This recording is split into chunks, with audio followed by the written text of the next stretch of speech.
Here's something most people don't realize.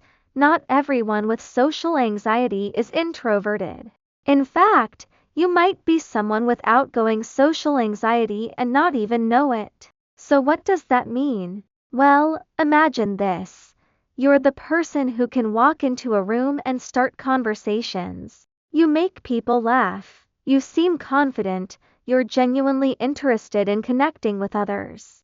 But the moment you leave that room, you're replaying every single thing you said, wondering if you were too loud, too much, too awkward. You want to be around people, you enjoy socializing, but there's this constant fear underneath it all, the fear of being judged, of being misunderstood, of not being good enough. That's outgoing social anxiety. You are not avoiding social situations because you can't handle them.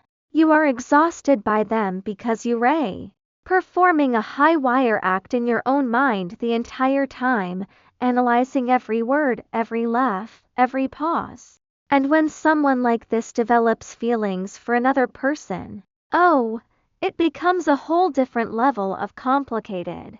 Imagine their brain is split into two voices. One voice is screaming, "I really want to talk to them more. I want to get closer."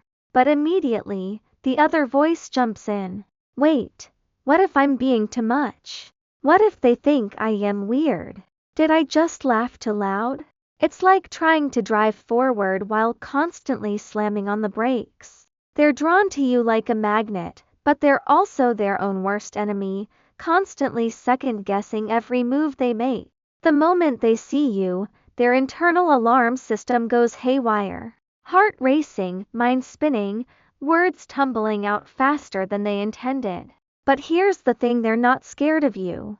They're scared of themselves, scared of not being good enough, of saying something awkward, of being too eager or not interesting enough. Their brain becomes this relentless surveillance camera, monitoring everything. Was that smile natural? Did that joke land? Are they looking at me right now? Should I say something else, or is that too much? And oh, they will analyze everything. That little laugh you just made? They're replaying it in their heads, wondering if it was genuine or polite. You were nice to someone else? They're wondering if you're just as nice to everyone, or if what they have with you is special. You sent a haha text. They're dissecting whether that's 3 hugs worth of amusement or just courtesy. Every micro-expression becomes a puzzle they desperately need to solve. So what does this actually look like when you're around them? Well, they'll seem friendly and outgoing. They'll crack jokes, start conversations, act all casual. But if you look closer, you'll notice something. Those jokes, they are actually shields. They're using humor to hide how nervous they really are, testing the waters while maintaining plausible deniability. I am just kidding, haha. But really, they are watching your reaction like their life depends on it. They'll talk a lot but notice what they don't say. Everything stays pretty surface level and safe. How's your day? This coffee is good, right? You are so funny. What they're not saying is, I think about you constantly and I'm terrified you'll realize how much I care. They're performing this delicate dance of seeming open while protecting their hearts. And then comes the real kicker, the post-conversation spiral. After every interaction with you, they go home and replay everything like they're reviewing game footage. Why did I say that? Did I talk too much? I definitely talked too much. That laugh was way too loud. They probably think I'm annoying now. One conversation with you requires like 2 days of emotional recovery time. Here's where it gets really interesting. On the surface, they'll act super chill about the whole thing. Oh yeah, I mean, whatever happens, happens.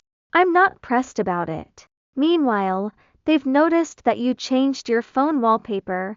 They remember that offhand comment you made 3 weeks ago, and they're carefully calibrating every interaction. They're masters at pretending not to care while caring deeply. Since they can't just come out and say, I like you, they show it through actions. They are suddenly extra helpful. They respond to your messages lightning fast. They are way more accommodating with you than with anyone else. They remember the small details you mentioned. It's not people pleasing in a fake way.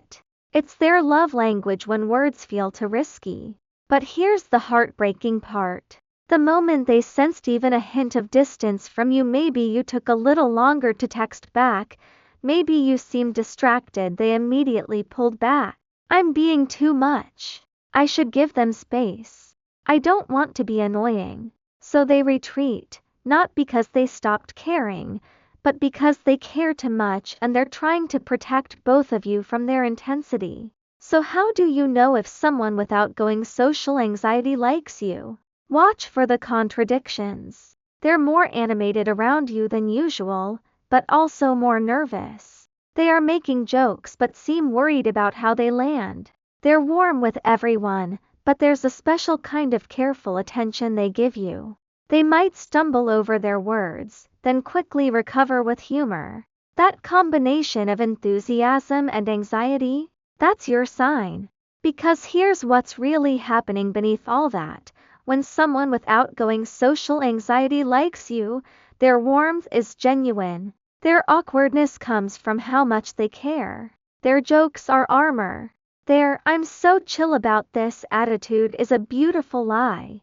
What they're most afraid of isn't rejection, it's being seen as too eager, too clingy, too much. They're trying so hard to be the right amount of interested without crossing invisible lines they've drawn for themselves. If someone like this is in your life and you're seeing these signs, here's what they need you to know: they're not playing games. They are not hot and cold for fun.